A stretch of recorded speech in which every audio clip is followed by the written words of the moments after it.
আসসালামু আলাইকুম। কি খবর সবার? আশা করছি সবাই ভালো আছেন, আমরাও ভালো আছি। আজকে আমরা খোসামুই থেকে চলে যাচ্ছি ব্যাংককে। অ্যাকচুয়ালি ব্যাংককে দুদিন একটা কাজ পড়ে যাওয়াতে আমাদেরকে এখন ব্যাংককে ব্যাক করতে হচ্ছে। না হলে এত সুন্দর ন্যাচারাল বিউটি ছেড়ে কখনোই যেতাম না। কখনো যেতাম না বলতে এক না একটা সময় তো ব্যাক করতেই হতো, আরো কয়েকটা দিন থেকে যেতাম অবশ্যই। সো আমরা এখন কোসামুই থেকে ফেরিতে করে যাব সুরাত থানি।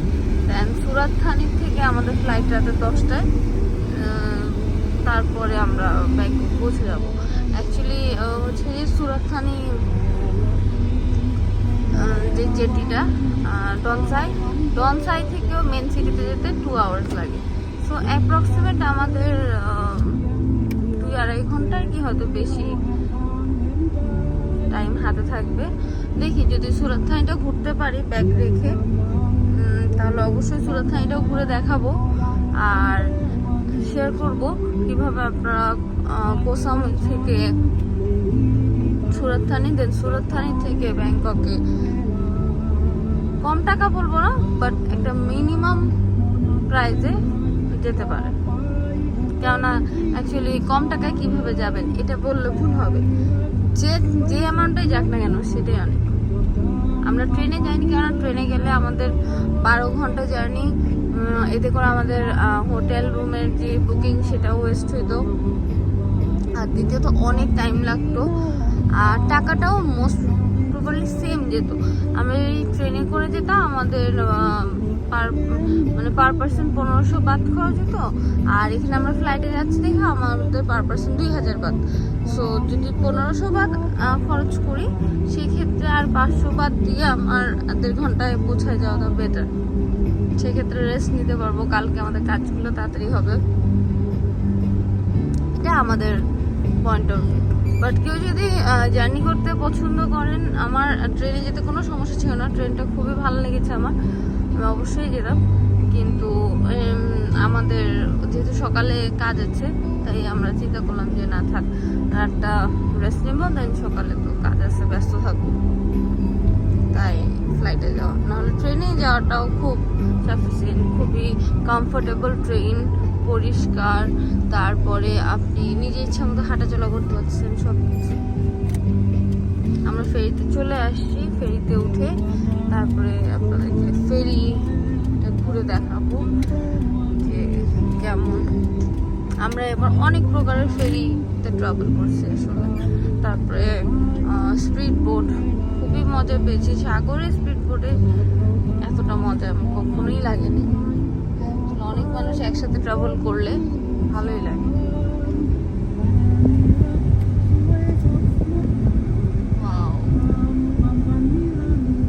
এখানে না সাগরটা আসলে রাত্রে শান্ত থাকে। কালকে যখন আমরা এসেছি এখানে বালু ছিল, মানে পারে নামা যেত, আর এখন পুরো পানি কাছে চলে আসছে, এখন আর নামা যাবে না। ইভেন এখানে আপনারা যে পানিটা দেখতেছেন, এখানেই নামলে ডুবে যাব, এই টাইপের।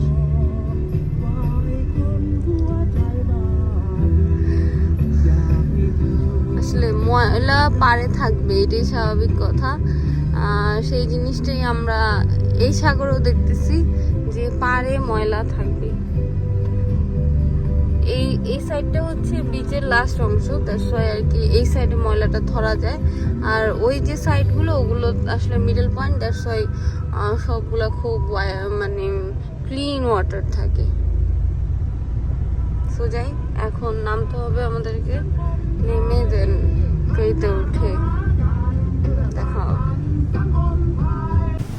আমরা ফেরিতে উঠে গেছি, ফেরি ছেড়ে দিছে প্রায় 20 মিনিটের মতো হচ্ছে, ফেরি ছেড়ে দিচ্ছে। কালকে এত মানে পাহাড় দেবে উঠছি যে পায়ে প্রচন্ড ব্যথা ছিল, পা ব্যথাটা ভালো করতে যে খারাপ হয়ে গেছে, মানে রাতে ওষুধ দিতে যে আরো পা ফুলে গেছে, আমার হাঁটতে কষ্ট হচ্ছে, তাই আমি ভিডিও করতে পারছিলাম না। এখন কি দেখুন আপনাদের একটু ভিউটা দেখাই, ফেরি থেকে আমরা আজকে সাগর খুবই উত্তাপ, হয়ে যাচ্ছে না এখনো পর্যন্ত। এবার ছোটো মোটো রোলিং হচ্ছে। রোলিং বলতে মাদার ভেসেলে বা যারা শিপে থাকে মাছসাগরে ওরকম বড় লেভেলের রোলিং না, দেখুন শিপ উল্টে যাচ্ছে কিছু, কিন্তু অনেক ঢেউ খাচ্ছে। আর ওই যে ছোটো ছোটো কিছু পাথরের মতো দেখা যাচ্ছে, ওটাও হচ্ছে ছোটো ছোটো কিছু দ্বীপ যেগুলো এখনো ওইভাবে মানুষজন যায় না, জাস্ট লেটারের জন্য যায় আর চলে আসে। অ্যান্ড এই পুরোটা কিন্তু কোসামুই, এখনো আমরা কোসামুইয়ের আশেপাশেই আছি, মাছসাগরে এখনো যাই।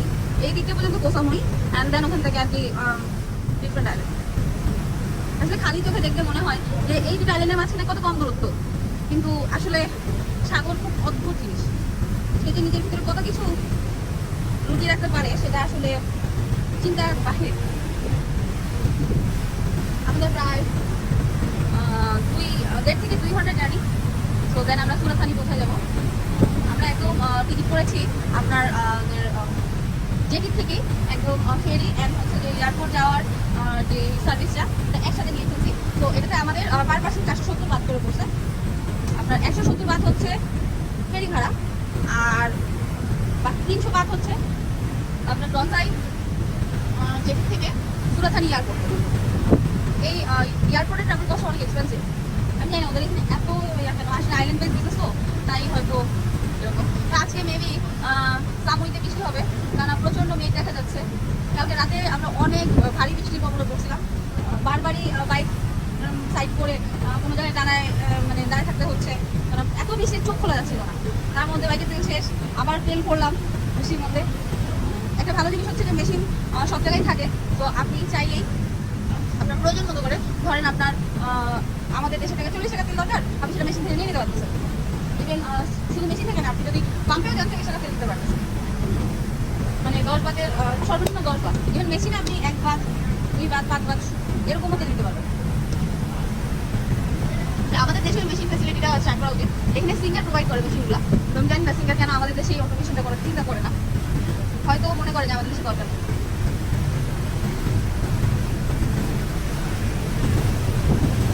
আইল্যান্ডের পর আইল্যান্ড, সাগরের মাঝে, সাগরের বুক চিরে এক টুকরো শহর। আসলে বাংলাদেশের বাহিরের জগৎটা ভিন্ন ঠিকই, কিন্তু আল্লাহর সৃষ্টির অপরূপ সৌন্দর্য প্রকৃতি, সেটা কিন্তু আসলে দেখা মিস করা উচিত না। আল্লাহ এত সুন্দর পৃথিবীটা সৃষ্টি করে দিয়েছে আমাদের দেখার জন্য, আমরা যদি সেটা একবার উপভোগ না করি এই জীবনে, তাহলে আর কি করলাম?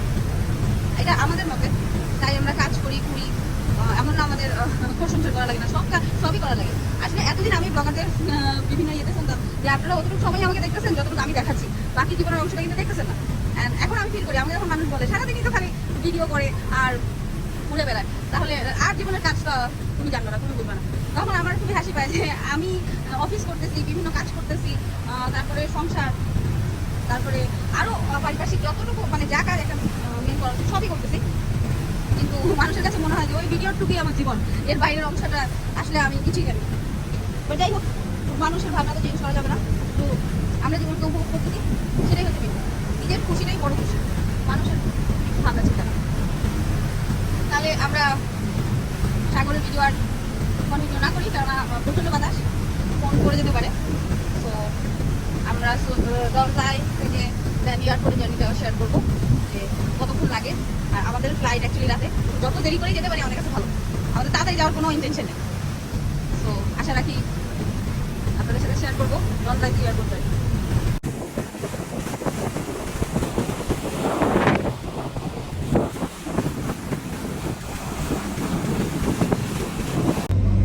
আমরা এখন ফেরিঘাট থেকে বাসে উঠে গেছি এয়ারপোর্টের জন্য। আমরা এই বাসটা যখন ফেরিতে টিকিট করি তখন এই বাসটার টিকিট আমরা একসাথে করে ফেলছি, বিকজ ঘাটে আসার পরে অ্যাকচুয়ালি প্রাইসটা অনেক গুণ বেড়ে যায়। তো আপনারা যদি এরকম আইল্যান্ডে আসেন অবশ্যই এভাবে করবেন, কারণ ঘাটে আসার পরে যে দামটা চাবে তা আপনারা তখন অপারক, কারণ আপনাদেরকে যেতে হবে। সো তখন আপনাদের হাতে কিছুই থাকবে না করার, বাট ঘাটের থেকে প্রাইসটা অনেক রিজনেবল পড়ে। তো ইনি হচ্ছে আমাদের ড্রাইভার কাম হেল্পার, অ্যান্ড আমি একদম ফ্রন্টের সিটটা পাইছি। সো আমি এখন ভিউটা দেখতে দেখতে যাব কোসামুই এয়ারপোর্ট।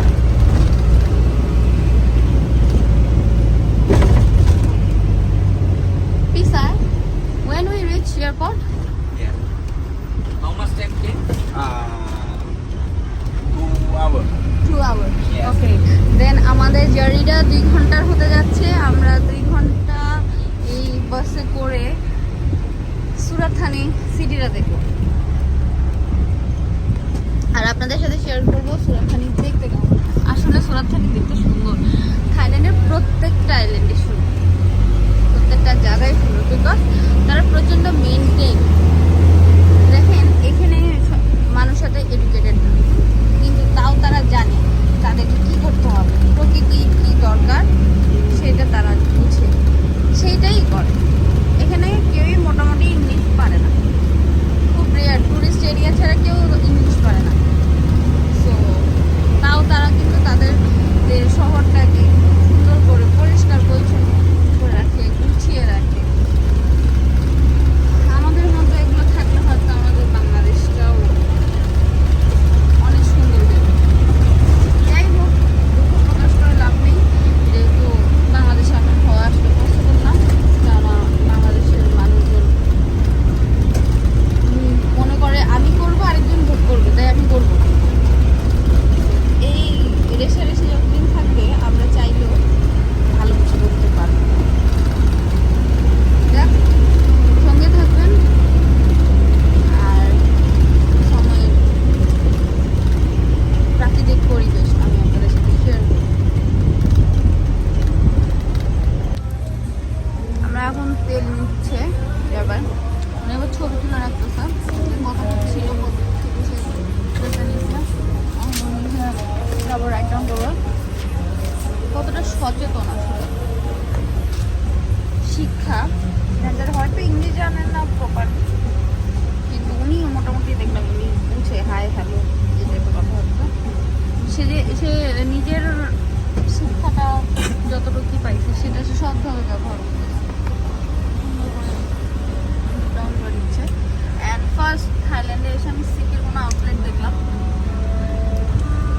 এখানে এখন খাওয়ার কোনো মুড নাই না আমরা হয়তো কিছু একটা নিতাম খেতাম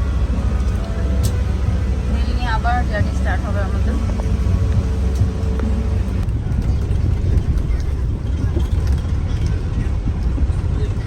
এত সুন্দর রাস্তাটা দেখে আমাদের চিপা দিয়ে যাবো এখন খুবই দুঃখজনক ব্যাপার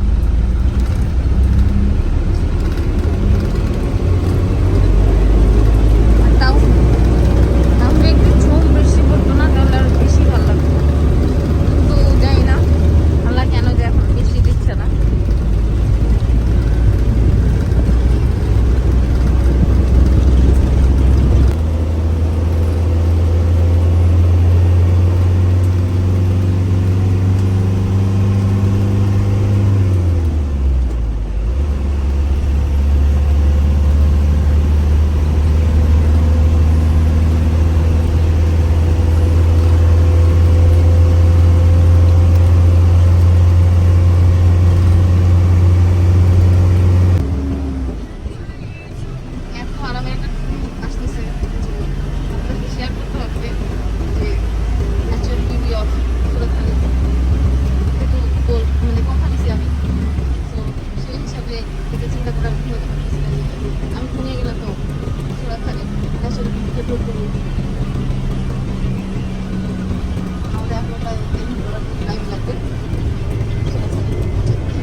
সব জায়গাতেই জ্যাম লাগে সেটা আইল্যান্ড হোক আর শহরই হোক না কেন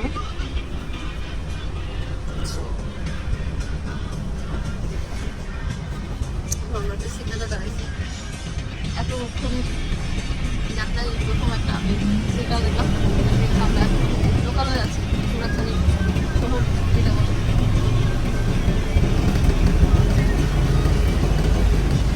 আল্লাহ আসলে আমার সবচেয়ে ফোন করেছে এর জন্য যতটাই আল্লাহর কাছে শুক্রিয়া রাখছি সেটা কম আমার খুব ইচ্ছা আছে এই বাস জার্নিতে একটু যদি বৃষ্টি হতো তাহলে ভালো লাগতো। কালকে আমরা যেখানে ট্রেকিং করতে গিয়েছিলাম সেটা সেই জায়গায় গিয়ে আমি খুব ফ্রুটস খেতে পেয়েছি, ন্যাচারাল আমরা লটকন, তারপরে ড্রাগন ছিল, আমরা ড্রাগন খাই না, লটকন খেয়েছি, আরও আম টাম ছিল। তো প্রকৃতি যে সব কিছু আমাদেরকে দিয়ে রেখেছে আমরা সেগুলোকে আসলে বুঝতে পারি না। এই লটকনগুলোই আসলে কিনে খেতে গেলে এখানে ভালো লাগতো, বাট আমরা এটা ফ্রিজে নিয়ে গেছি। বুঝতে পারছে না ছিটছিট বৃষ্টি যেটাকে বলে, পানিটার মল সিনটা অনেকটা আসলে ভালো লাগছে। কোনো রাস্তা আমি দেখলাম না ওদের ফাঁকা, কোনো জায়গায় কোনো কনস্ট্রাকশন কাজ চলতেছে। সকালে যেটা আমি হয়তো আজকে দেখছি এই মজায় কনস্ট্রাকশন কাজ করছে, সেকেন্ডে ওই রাস্তাতে গেলে দেখছি যে একদম নর্মাল, মানে ফিল করা যাবে না। আমাদের দেশে যদি পুরো বছর একটা কনস্ট্রাকশন হয় তাহলে বছরকে বছর আমাদের সেটাকে নষ্ট করতে হবে। আমি নিজের দেশে খারাপ বলতেছি না, এই জিনিসগুলো আসলে আমাদের পরিবর্তন করা উচিত। তারা এটা তো আসলে ভাবনা নষ্ট হয়। যতই আমাদের কাছে পদ্মা সেতু থাক, মেট্রো রেল থাক, তারপরে এলিভেটর এক্সপ্রেসওয়ে থাক, এগুলো আমরা কখন মুভি উঠলো যখন আমাদের বাকি রাস্তা ভালো, আমরা বাকি রাস্তায় খাচ্ছি, তারপরে আমাদের খানা খাওয়ার কারণে গাড়ি নষ্ট হচ্ছে, সেটা তো আমাদের অন্য কোনো রাস্তায় গিয়ে লাভ হবে। আর জ্যাম এটা থাকবে, এটা আসলে সব শহরেরই একটা নিত্যদিনের অংশ। মানে কোসামুই থেকে কোসামুইতে আমরা জ্যাম পেয়েছি, একটা যেহেতু আইল্যান্ডে যেহেতু জ্যাম পেয়েছি, আর এটা তো একটা শহর, এটা পুরো জ্যাম থাকবে। আজকে এত সুন্দর, কি ভালো লাগছে। ইচ্ছা ছিল যে চূড়া থাকতে থাকবো, কিন্তু ব্যাংককে আমাদের আছে, আমাদের ব্যাংকক দেখতে হবে। তো চূড়া থেকে আর আসা হবে না, ব্যাংকক থেকে প্রায় 12 ঘন্টা জার্নি। তো যদি থাকে থাকে আবার খুব ভালো লাগছে আমার। খাওয়া পেলাম,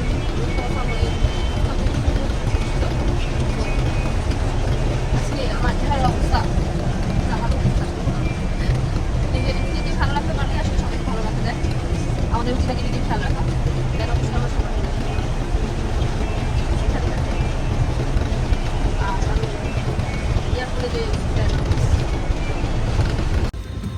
আলহামদুলিল্লাহ সেফলি আমরা এয়ারপোর্টে চলে আসছি।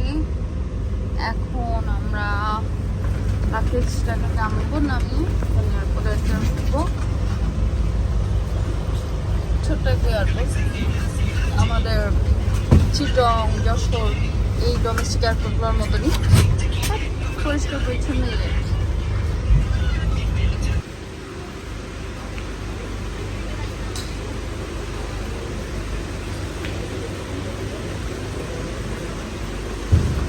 অনেক ছোট্ট এয়ারপোর্ট, খুবই সুন্দর কিউট একটা এয়ারপোর্ট। বাট বিন বক্স কোথায়? আচ্ছা, এই এয়ারপোর্টেও কি আসলে কাস্টমস ধরে? আচ্ছা,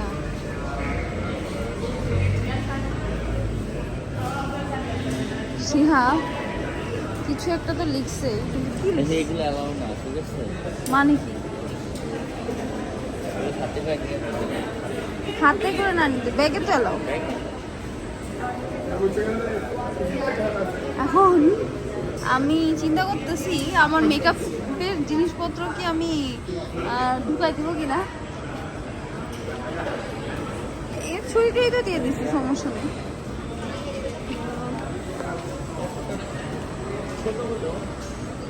হ্যাঁ, বাট অতটাও ছোট না যতটা মনে হচ্ছে।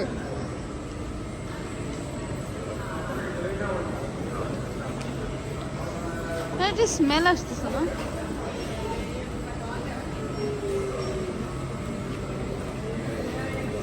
কোনো কিছু স্মেল? আহা, দেখছো দেখছো, এইভাবে এইভাবে ঠান্ডা লাগে। আমি বিন বক্স খুঁজতেছি।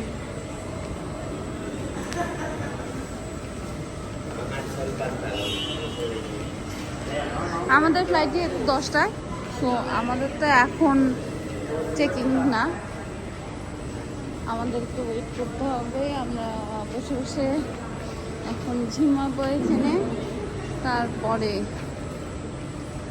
যাব। তো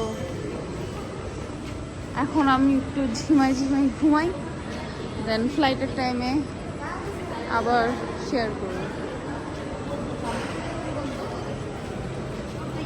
কফি মেশিন আছে, খাওয়া দাওয়া করা যাবে ভালো।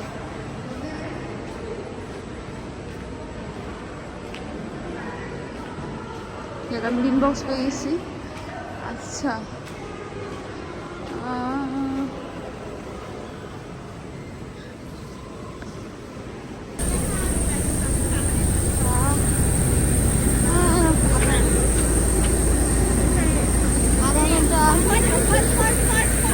আধা ঘন্টা লেট হওয়ার পরে এখন ডিলে করে ফ্লাইটটা ইয়ে করতে ছাড়তেছে। বাট বিমানটা খুবই সুন্দর, অনেক কিউট। হ্যাঁ, আমরা উঠে যাব, দেখা হবে ব্যাংককে গিয়ে।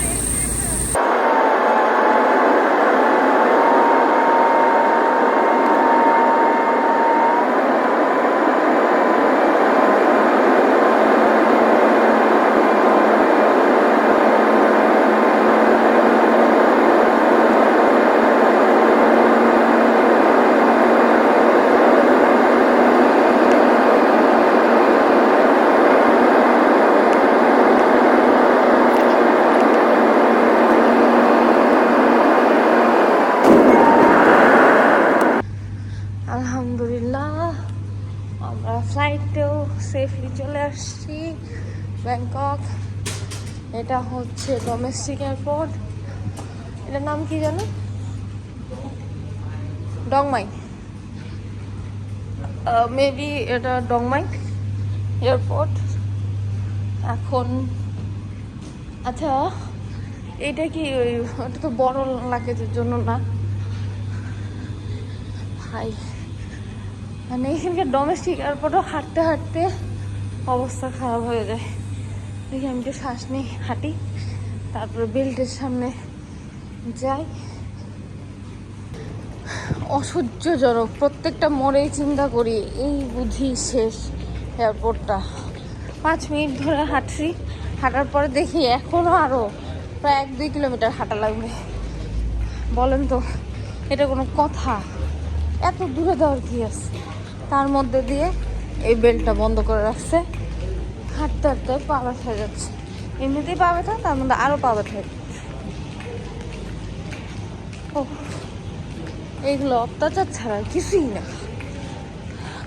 এটা অ্যাকচুয়ালি ব্যাংককের পুরানো এয়ারপোর্ট, আর যেটাতে আমরা ল্যান্ড করেছিলাম ওটা ছিল নতুন এয়ারপোর্ট। আমাদের 3টা টার্মিনাল একসাথে, জ্যাম তো থাকবেই। এদের তো এয়ারপোর্টের এই মাথা ওই মাথা, মানে একটা এক এলাকা আরেকটা আরেক এলাকায়।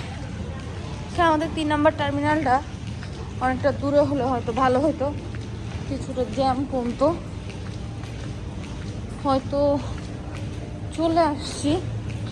হ্যাঁ, ডন লোগো দেখে ফেলেছি আমি।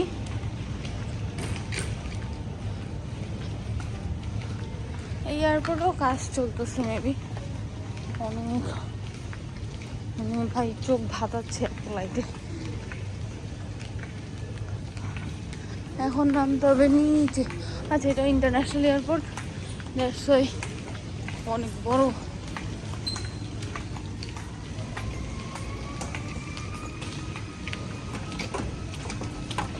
ওরে বাবাটা, নিচে নেমে আরো কত হাঁটতে হবে। আসছে, ওইটাই হচ্ছে আমাদের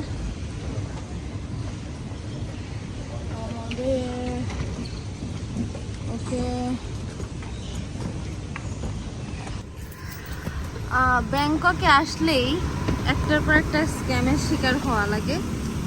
এরা আসলে স্ক্যামে আমাদের সবাইকে ছাড়াই চলে গেছে বলার বাহিরে। গ্র্যাব আমাদেরকে বললো যে টোল দিতে হবে, তো আমরাও টোল রাজি হয়েছি। আমার 435 435 ওকে, গিভ মি 5।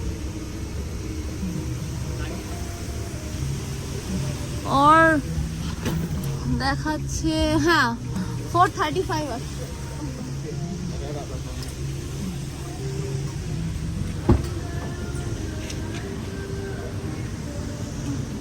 ওকে যেটা বলতেছি হ্যাঁ আমি তোমার ফোন